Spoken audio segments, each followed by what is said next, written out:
Hello, everyone. It's time for Swim with Jim. Yes, it's Jim Ludwig from Main Street Financial Planning, and its show is called Swim with Jim, and we interview interesting people. And back for her second appearance is Gerri Detweiler, with the emphasis on debt. Good morning, Gerri. Good morning, Jim. How are you doing? I'm doing great. Thank you. Thanks for having me back.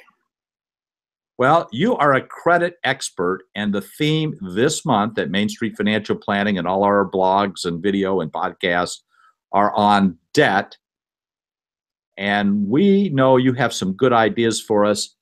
And so we want to ask you some questions um, to see if, and my questions aren't popping up. So where are you? There are the questions. Okay. So what's the difference, in your opinion, between good debt and bad debt, and how does that affect your credit score? Well, generally, the emphasis between good debt and bad debt is good debt helps you create something that's financially viable or helpful. For example, you probably can't pay cash for a house, so you get a mortgage and eventually you pay it off, and then you have a place that isn't free to live. You still have expenses, but is paid for. And or you pay for a college education in the anticipation that will result in higher earnings or an income stream in the future. But I think we have to be careful, because sometimes we use that to justify debt that could be sort of creeping over to the bad debt side. So a good example, my daughter is in college this year, freshman, and when we were looking at colleges, the prices are all over the map and the financial aid's all over the map. And there wasn't a significant difference in the education she would receive from these schools, but there would be a significant difference in the amount of debt that she could accumulate. So we really had to make that distinction between, okay, what's really worth it and what isn't. We can get in this trap with our houses. I think I watch these, my daughter loves these fixer-upper shows, and everybody has to have a bedroom for every kid, and we have to have the big deck, and do we really have to have it? So you have to be careful that when you're justifying debt, that you're making sure that you're not making a justification that pushes you over that edge into bad debt that's not really sustainable in the long run. Okay, well, how does bad debt affect your credit score? Well, any debt, here's the good news about debt. Even if you have a ton of debt on your credit report, generally, if you're paying it on time, your credit scores are probably going to be fine. And I'll give you an exception. First of all, the big example that I get, the question I get all the time is about student loan debt, because we do have students now graduating the average of $25,000 in debt. And I've seen even teachers with $75,000 or $100,000 in debt. If that student loan debt is paid on time, it generally will not hurt your credit score. Now, a mortgage lender is going to take those payments into account when deciding how much of a mortgage you can afford, but your credit score isn't going to be impacted. The exception is credit cards. And that's in the credit scoring formula, the second most important factor is the debt you carry. And it looks at your credit cards and it compares the limits to the balances. And there's no magic number. You might have heard 30% or 50%. I had someone recently told me they heard the magic number was 21%. Don't go above 21%. There is no magic number. But generally, most people, as long as their balance is stay below 20 to 25% of their available credit, they're fine. Now, here's a quick tip. Some of you are saying, well, I don't ever carry a credit card balance, so I don't have to worry about that. That's not true. The credit card company is going to report your balance before you make your payment. So at the end of the month, when they send you your statement, they say you owe $735, you can make the minimum payment or you can pay it off in full.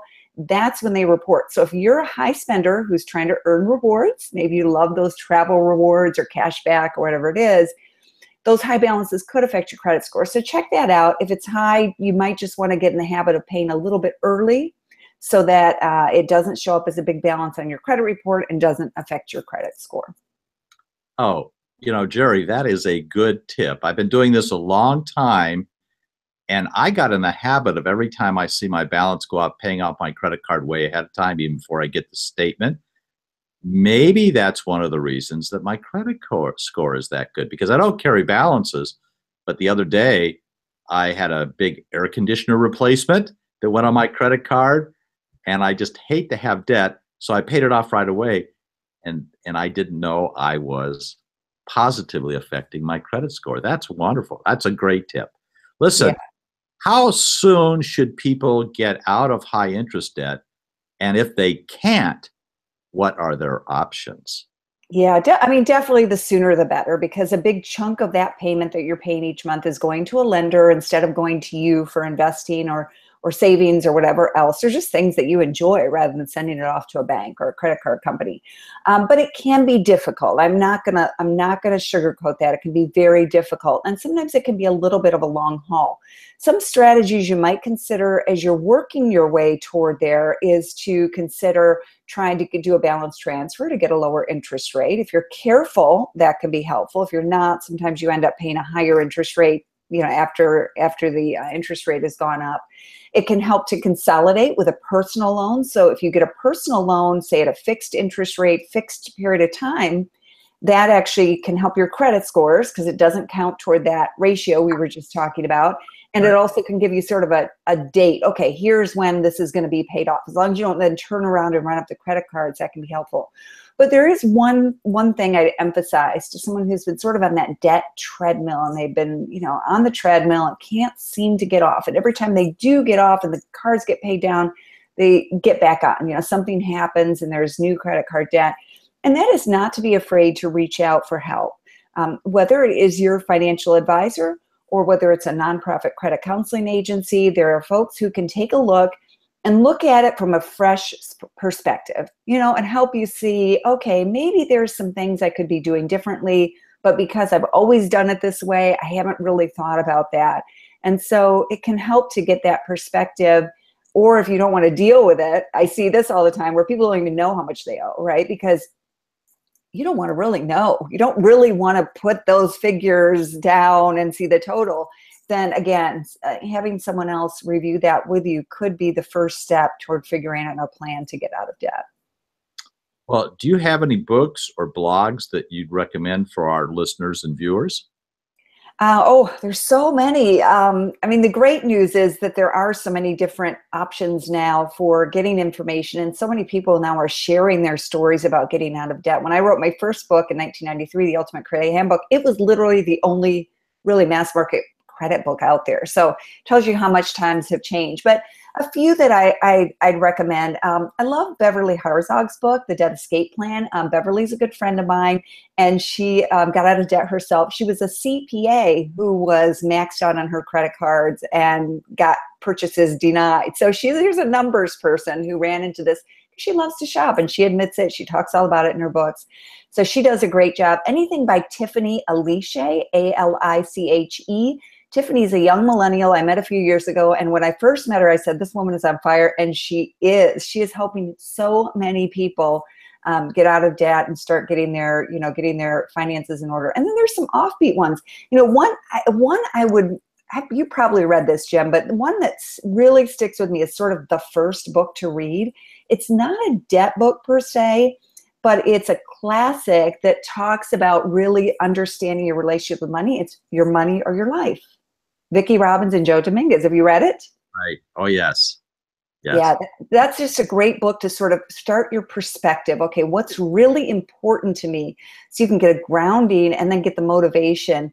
They're sort of the founders of what's now called the financial independence movement. And there's a lot of young millennials who are doing this, who are retiring at age 30 because they've adopted this, approach.